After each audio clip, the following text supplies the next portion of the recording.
What leadership values and ethical principles do you believe are most important to excelling in creative arts roles? I think that the main things are that you need to be solutions focused. So you need to kind of, if something seems a bit hard or a bit difficult, you need to kind of try and find a way to figure out how you could do it, Yep. or present a good alternative to it. Yeah. I think a lot of people are a bit quick to say it can't be done, or sort of present a very poor alternative solution. Yeah. You need to try and get something fairly close. So I think that's the first thing. I think another very important one is, always operate with honesty and integrity in what you're doing. Turn up on time, do what you're going to do, be where you said you're going to be, and deliver when you say you're going to deliver. Yep. That's a really, really important one. The other ones I think are to be able to sort of speak. I kind of call it speak in people's currency. So, in other words, figure out what's kind of important to them, and be able to talk to that. So, for myself running the production company and having staff, not all the staff care about, for example, money. Yeah. Some of them are more worried about, being able to leave work early occasionally, or having flexibility with work. So it's sort of trying to figure out, if you're a leader, with those that are employed by you or those that are working underneath you, if you're a head of department on a film, what's actually important to them, and being able to speak in their, as I call it, speak in their currency. Yeah. So that's a third critical one. They're probably the main three, I think, in terms of values and ethical principles. Yeah. So, like, finding your place in your leadership roles and doing the right thing according to different people's preferences. Is that what you mean? I think it's being able to, that's right. Like, kind of, being able to negotiate and work with people via the sort of things that they're after. If you're a leader, you need to be able to effectively manage people. Yeah. Yeah. I've sort of found that that's a very key principle to being able to manage people effectively. Yeah. Yeah. The next thing was, what skills, strategies, and knowledge do you bring to your particular role?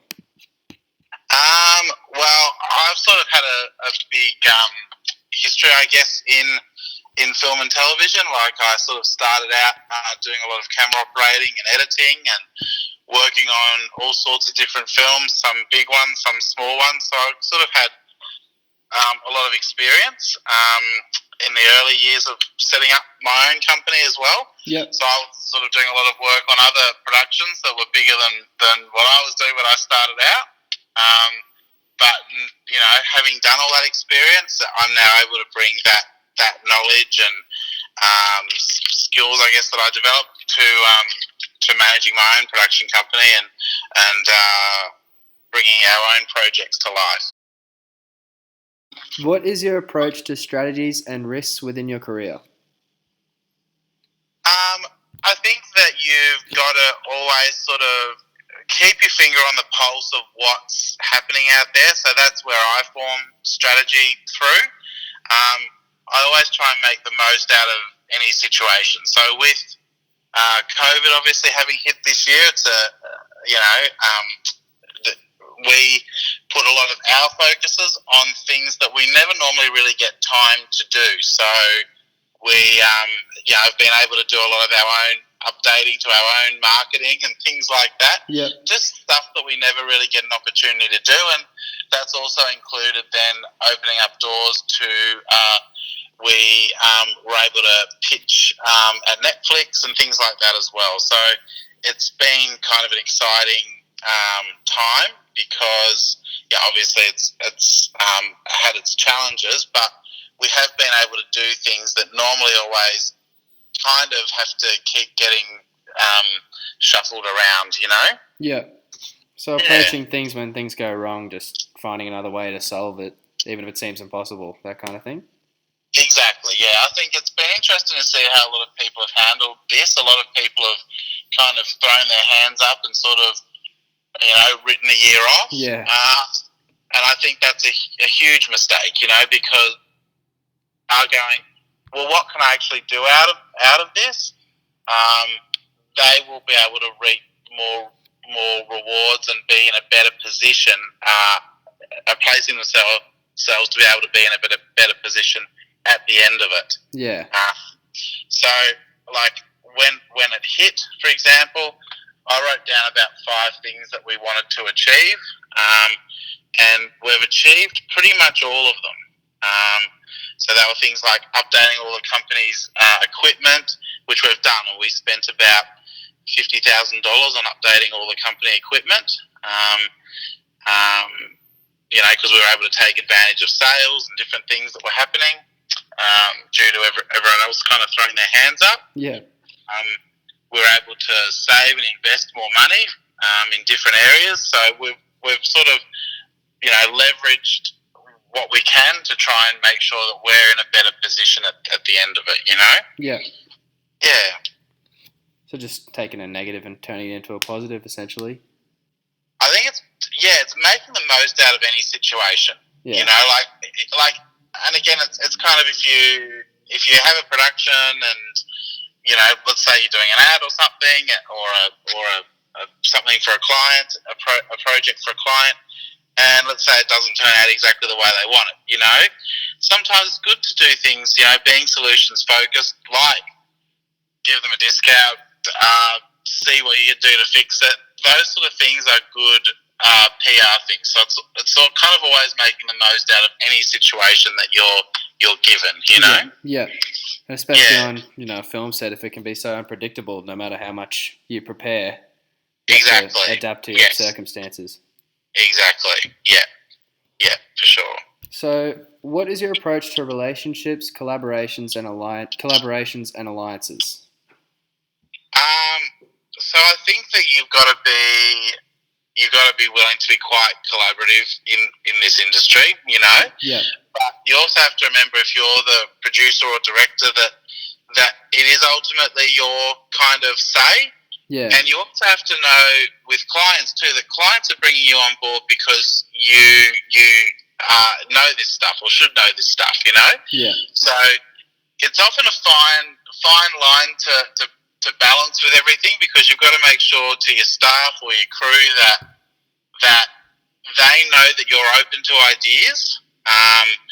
Because if you're kind of too dictatorial and run it like a dictatorship, good staff and creative crew aren't going to probably stay with you forever. Yeah. They're probably not going to stay with you very long, to be honest, because they don't essentially want to be just button pushers, most of them. Yeah. Put this here and do this and do that.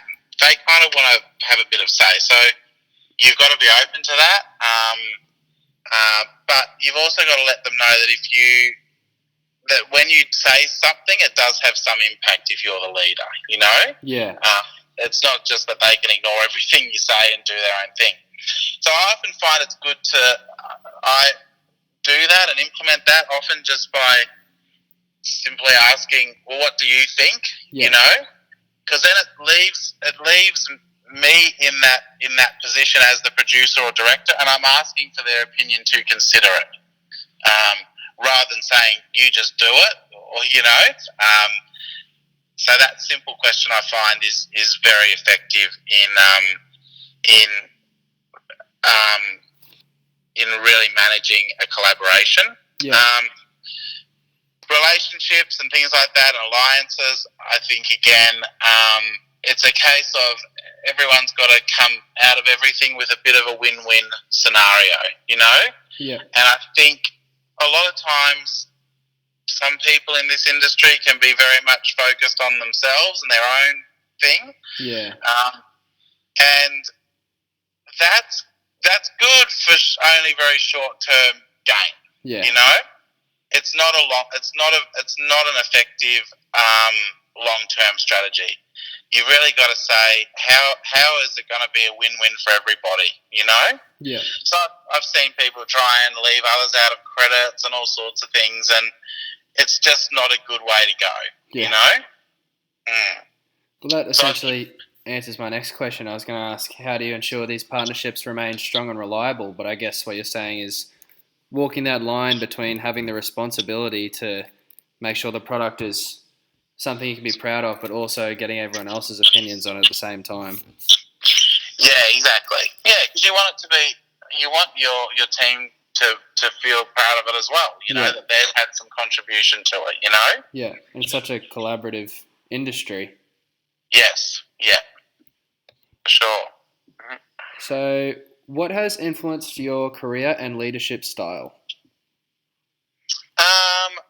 I've sort of tried to get inspiration on for career and leadership style from kind of anybody that I admire and anywhere that I'm sort of impressed with. So it doesn't matter if the person's in the film industry or not, if they're in anything, if they're somebody that I admire or if they're in any industry that I've sort of got a bit of an interest in, I'll listen to what they say and potentially take it on board, you know? Yeah. I think some people get a little bit focused on, I can only look at other people that are also in the film industry. But I think you can kind of get inspiration from everywhere. Yeah. And I think that actually that can be a very powerful thing because not a lot of people really do that, you know? They only really look at other filmmakers, and I think that can be a bit of a shortcoming, you know? Yeah. And really, I guess the best filmmakers are taking inspiration from everything around them anyway. Exactly, yeah. And you know, the best filmmakers, the best business leaders, the best anything, you know? They don't just stick only in their sort of lane and field, and it's a kind of a very narrow thing to do. If you see something that really impresses you in technology or politics or something or other, you go, oh, that's actually a really cool way of doing it or thinking about it or looking at it, you know? Yeah. And you might be able to, maybe not completely, but incorporate at least elements of that into the way you lead on your film sets, you know? Yeah. Yeah. So I guess, you know, just being a rounded societal person, realizing that it's not the most important thing in the world. It's just what you care about, but there's other things that can influence it. Yeah, I think it's sort of like being always curious and always willing to learn from everything, you know, and following anything that you're interested in. Like I've very rarely met anybody that's just interested in one thing and that's it, you know. Yeah. Most people have a few different interests, and I think it's you know, spending a little bit of time in all of them every day. Obviously, for people like you and I, film is the one you spend the most time in every day because that's our real love.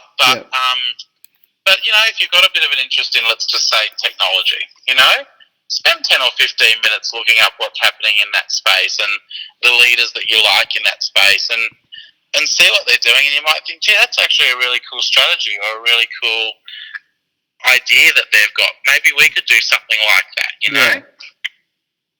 And it's any successful person at a high level, the skills that they've used and the work ethic, I guess you can learn from that no matter what it is.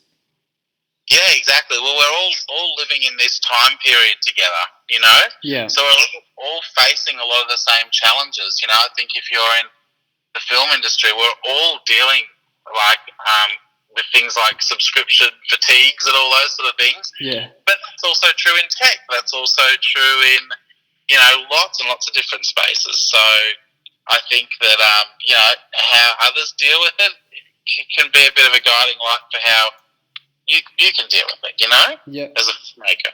Yeah. Cool. So this one we've already kind of touched on, like the factors you've talked about that make a leader. But what do you believe specifically makes a strong, impactful leader in a creative field? I think that you've got to have level of confidence. I think you've got to have something unique about you. Yeah. And I think that people, liking somebody is a huge thing in this industry as well, you know? Yeah. And again, if you sort of go around looking after just yourself all the time, Yeah. people aren't going to respond to that. So, I think that always being able to kind of hold your head high and know that, you're doing the right things, treating people well, respecting people, that sort of stuff makes a strong, impactful leader, because the distributors, cinemas, all that stuff are going to be much more likely to want to keep working with you. So your reach will just continue to grow. Whereas if you're kind of annoying people and people don't feel valued by you and that sort of thing, you'll find you burn a lot of bridges and your career will be very limited, Yeah. It'll open up a whole lot more doors for you if you're an approachable person. For sure. Yeah, for sure. And look, I think too that's the thing, is having that having that likability factor and also the work ethic, Yeah. I think if you've got those two things, you're well ahead of probably 50% of them, Yeah. Somebody's talent alone doesn't do it, Yeah. There's a lot of very talented people out there, but you've got to be approachable. People have to be able to work with you, know. Yeah. And also you have to have the work ethic. It's not much good having talent if you don't do anything with it, you know. Yeah, exactly. Yeah. So hard work beats talent when talent fails to work hard.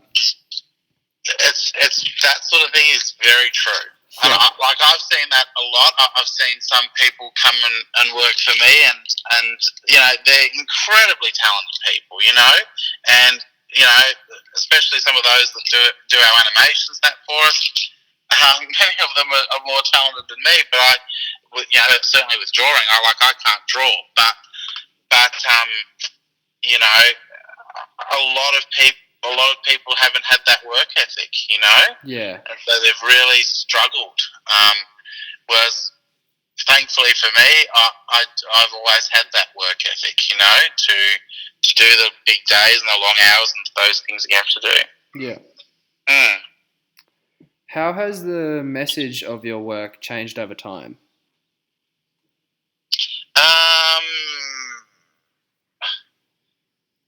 How's the message of our work changed over time?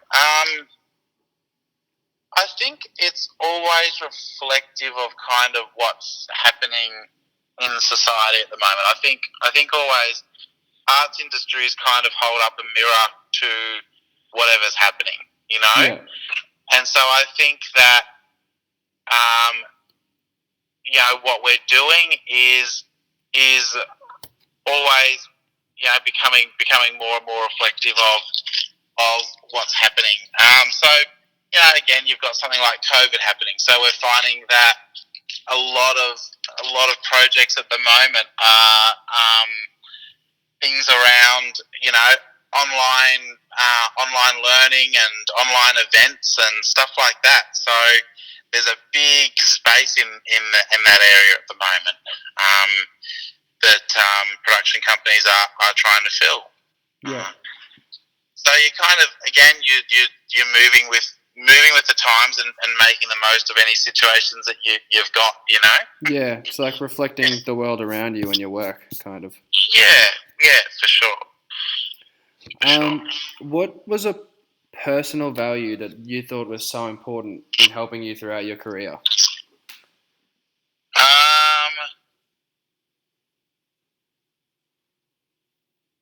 I think the idea of kind of not giving up, not losing faith, whatever you want to call it, because it's an industry that's going to kind of throw you around a lot. Yeah.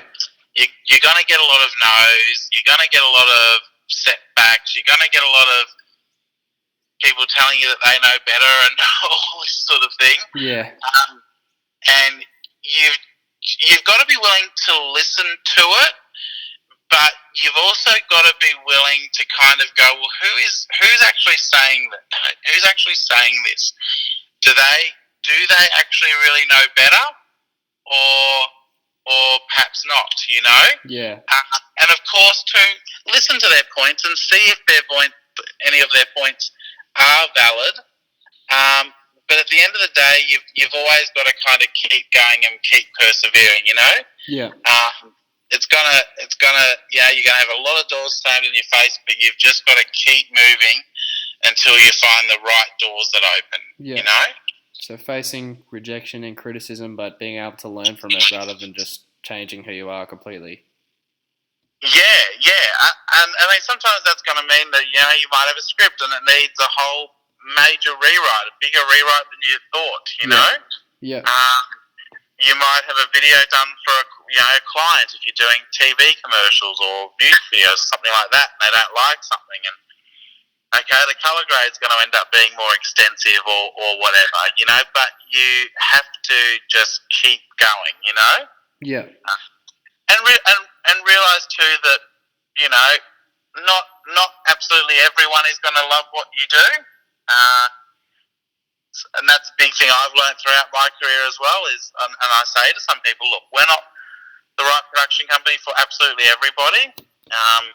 We're the right one for a lot of people, and we're the right one for a lot of very big companies, but we're not the right one for absolutely everybody, you know? Yeah. And clients have to figure out sort of if there's a fit or not, and sometimes we will have to make that decision for them if they are being too, you know, if it's just really not working. Yep. So, yeah. But keep going. That's the most, you know, have that perseverance, really. Yeah. It is perseverance to keep going. Yeah, the determination. If you care enough about it, then you'll just keep working at it. You will. Yeah, exactly. You know, you're going to see the bigger picture, which is, okay, this is just one project or one script or whatever. If I want to be a filmmaker for life, it's really not a big deal in the whole major big picture scheme of things, you know? Yeah. Yeah.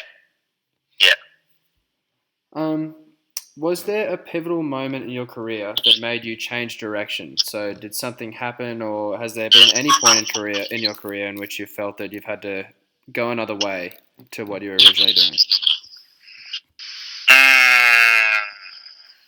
I think that I think probably like sort of changes in direction were probably early on in my career. I probably haven't really had a change of directions per se in more recent years. Yeah. But a lot of those changes of directions were always kind of actually the direction I was ultimately wanting to head in anyway. So, for example, when I started the company, my original thing with the company was, oh look, I'm working on all these different feature films and projects and stuff. What am I going to do in my downtime? Oh, I'll start a company and maybe we'll do like actors show reels or something, and that'll be like my thing on the side between when I'm working on films. You know? Yeah. I didn't necessarily at the very beginning I didn't necessarily think that the company would be as successful as it is, kind of be its own full-on thing. Yeah. You know? Yeah. But that's what happened, and that. I think deep down that was probably what I kind of wanted, although maybe I didn't think that would happen at the beginning. But I think in my heart that was probably what I did want. And so when opportunities presented themselves, we did move more and more and more in that direction. So, you know, when I produced my first feature film, that really helped me be able to set up the company and really establish myself again, taking that opportunity to go, well, I've produced, you know, a feature film now, and then I started being offered music videos to produce and direct, and it just all sort of took off from there, you know? Yeah. Do you believe ethics play a part in your filmmaking and your leadership? Definitely. Yeah, definitely for me. And I think, again, there's a lot of filmmakers that they don't seem to play any part in, which I think is very sad. Yeah. And I think that a reason that I've done, well in the industry, is because of those ethics. Yeah. We do really care that people are happy, and we will do the right thing by our staff and by clients and whoever. And it doesn't matter if we have clients, as I mentioned before, like Sony and Universal and stuff like that. We've done material for like Alice in Wonderland and all sorts of things. But you can be a client like that, or you can be a really tiny small client, and we still care about you. You know. Yeah. And because you never know what that small client is going to go on to become. You know. Yeah. And I think that a lot of filmmakers kind of are very quick to dismiss certain people or dismiss certain businesses, and I think that's a big mistake. I think you show respect for everybody, and I think then that will serve you very, very well. You know? Yeah. And treating everybody fairly, you have no idea how that's going to come back and help the company in the long term. Exactly. Yeah. Well, and it pays off in little ways. Like we don't have like any negative reviews online about us and things like that. So those sort of things, pay off in big ways. You know. Yeah. Absolutely. Yeah. So, what is your end goal with your career? For me, I'd like to continue on the sort of path of what we're doing, which is really starting to focus more and more back onto film and television projects quite specifically, and we want to keep the day-to-day stuff of the company running, but I will probably sort of, some of my staff will probably start to manage the day-to-day a bit more over time. Yep. And I will focus a bit more on the larger projects that we're doing. So my end goal is basically, to be the best filmmaker that I can be, and to do the sort of size and scale of projects that I'm capable of. Yeah. So that's my goal. I don't think people should really have a goal like, they might have a dream like, I want to make a $200 million movie or something like that. And I think that sort of goal can sometimes be a bit of a mistake for some people. I think I've seen some filmmakers kind of get depressed by that goal if they set that sort of goal for themselves. Yeah. Because they're kind of like, fresh out of film school or something, and a year into their career, and they haven't made a $200 million movie yet, and they sort of start talking about giving up. Yeah. I think your goal is always to be the best filmmaker that you can be. Yeah. And all the rest will sort of, work itself out, Yeah. If you're the best filmmaker you can be, and you kind of go, right, I'm at the start of my career, if I can get, $50,000, $100,000, $1 million to put together a film and make my first movie, let's do it, Yeah. And I'll do the best job I can on that, and then if I do a great job, maybe I'll then be able to make my next film for $2 million or $5 million or something like that, and then you move up to that, and then it just sort of grows from there, Yeah. You never know if you're doing, really insanely great work. You might get to that $200 million movie on film 3 or 4, Yeah. It might take a little bit longer, but expecting that from yourself at the start isn't going to help you really. Smaller goals is how you're going to get there. Exactly. Yeah. And I think everyone's first goal should be, I want to make a living out of this industry. I think that should be everyone's first goal. That's a goal I've thankfully achieved for over 10 years now. So my goals have been more recently, like growing the company and being able to give other people in my staff their livelihoods out of the industry and things like that. Yep. and we always try and make sure we do at least one major project every year, and so all those sort of things become your goals later on, and you have writing goals and selling script goals and all those sort of things too, Yeah. But I don't. My end game is to I want to be able to look back on my career and say, well, I did everything I could. I was the absolute best filmmaker that I could have possibly been, Yeah, And, exactly. Yeah. Cool. Last question. Yeah. What advice would you give to a young aspiring artist, particularly in the film and television sector?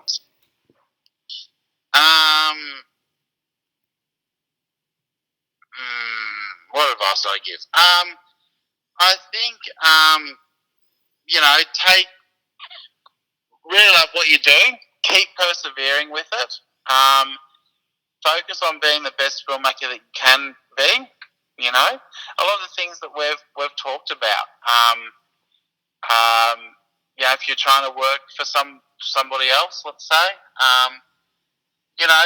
speak in their currency. Speak to what's important to them. I see a lot of people, send me emails and stuff like that, and it's pretty clear they've just copied and pasted a fairly generic introduction and everything, Yeah. And I think that's a very big mistake. And I've said to a lot of young filmmakers, if you're wanting to work for somebody, pick only 5 or 10 production companies or something like that you really admire, and write a specific email to them. Yeah. Don't just copy and paste something. Don't just send it off to a million different people. Write something really specific, and address them really specifically. Why do you want to work with them? Yeah. Show them why you care about their particular business. That's right. Show them why you care about their business, and not just have it, me, Yeah. But here's what I've done. Here's why I'm so great, and you should hire me, and blah blah blah. It's not. It's a lot of people get shocked. They're like, oh, no one's responded to me, and I think it's just because they're getting a million of these every single day. Yeah. If somebody took an interest in that production company, your chances of getting a response go way up. Yeah. And I know because I talk to other production companies all the time as well. And I know when somebody writes to me something more specific about us and why they would like to work with us, I almost always make sure that we reply to those. Yeah.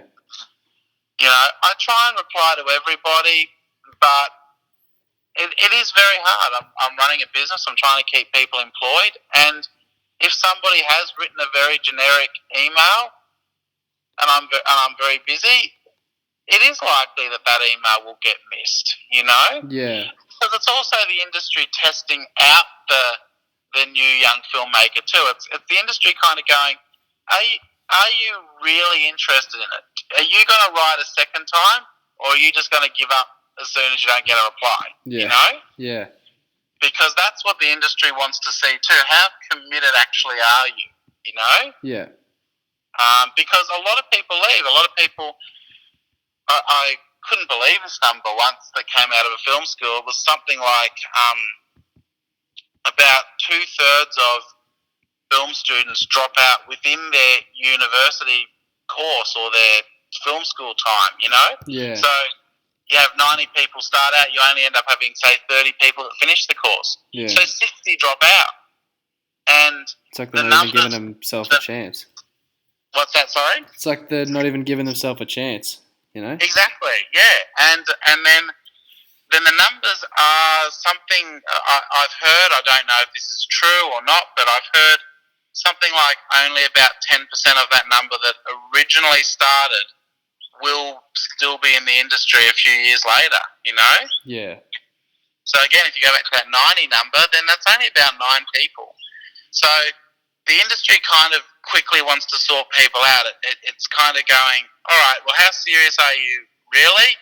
Will you email me 2 or 3 times about this, Yeah. the thing that I would say to somebody who is wanting to write or produce or direct would be that, along with all the other things like, persevere and treat people well and all that stuff, would be you've got to start your own production company and do a bit of research and do a bit of that stuff. That's all great, but you've just got to do it, Yeah. There comes a lot of people will say things like to me, like, "Oh, Steve, I want to start a production company, but I don't feel like I've really got enough experience. Shouldn't I have this, or shouldn't I get that, or what about this and that?" And the thing is that me and my sort of friends that all started around the same time, we all kind of started at like 18 years of age. We all started production companies or making feature films, and we didn't know anything about either, really, you know? Yeah. And you figure it out as you go, Yeah. If you're passionate about it, you'll learn, Yeah. You'll learn and you'll grow and you'll develop, You're not going to have all the answers at the beginning, Yeah. And there's no guarantee that you'll be, there's no guarantee that it's going to go all perfectly. In fact, it probably won't, but you'll learn from that and be able to grow and develop and then make it into a big thing, Yeah. If you care about it, you'll find a way. You just got to get stuck in. Exactly. And, the company that I started, when I was 18 and didn't have any idea what I was doing, have clients like, Australian government and the film studios and, some pretty big clients. Yeah. And it's kind of pretty cool when you think about it, Yeah. Like I'm like, wow, it's the company I started when I was 18, When you look back from where you started. Yeah, Yeah. I started when I was 18. I had no idea what I was doing. I had no idea how to run a company, Yeah. And now that company has some of the biggest film studios and things like that as its clients. Yeah. So that's pretty cool, Yeah. And I think that you do just have to hop in and just do it, Yeah. If you want to write or produce or direct, working for somebody else, yeah, it's a good thing for maybe a year or two sometimes. It might give you a bit of experience, but you have to take the risk. Yeah. It's just inevitable, Yeah. Yeah.